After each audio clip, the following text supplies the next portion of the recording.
Hello guys, back to my channel. তো আপনাদের জন্য ছোট্ট একটা ব্লগ আবার নিয়ে চলে আসলাম। বাড়ি এসেছি আমি 10 দিন মতন হয়ে গেল বাড়ি এসেছি। কিন্তু ওখানে থেকে থেকে এমন একটা আদাসি হয়ে গেছে না, বাড়ি এসে আর ভালো লাগছে না। 10 দিন হয়নি, মনে হচ্ছে 1 মাস হয়ে গেছে আমি বাড়ি এসেছি। আমি যাই করি, কোথায় একটু যাই, একটু ঘুরি ফিরি, আর মন লাগছে না। মনে হচ্ছে ওইখানটায় আমি ভালো ছিলাম, শান্তিতে ছিলাম। তো বাড়ির থেকে বাইরে থাকলে এখন যেন মনে হয় বাইরেটা কত সুন্দর লাগে, একটু থাকতে গেলে ভালো লাগে সেই জায়গাগুলো। আর বাড়িতে ওটা হয় না, বাড়িতে থাকা মানে বাড়িতেই একটু আশেপাশে যাওয়া হয়, তাছাড়া কিছুই না। আর বাইরে থাকলে হয়তো মনটা অফ থাকলেও যেখানে সেখানে যাওয়া হয়, হয়তো একটু ঘোরা হয়, ওই কোনো জায়গায় একটু চলে গেলাম, হয়তো বন্ধুবান্ধব একসাথে।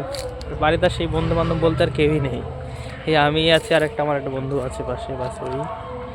আর ওখানে থাকলে কি একবার ফোন করলে হয়তো সবাই এখান থেকে ঘুরে আসি, বাস চলে যেতাম একসাথে, বাট ভালো লাগতো। বাড়িতে জানি না কেন, কি জানি এই চালানে বাড়ি এসে একদমই ভালো লাগছে না। তাই মনে হচ্ছে যেন আবার যেখানে ছিলাম সেখানেই ফিরে যাই, ভালো থাকবো সেখানে। এখানে একদমই ভালো লাগছে না। তো এরকম কাদের সাথে হয় জরুর বলবে আমাকে কমেন্ট করে, একটু শুনতে ভালো লাগবে।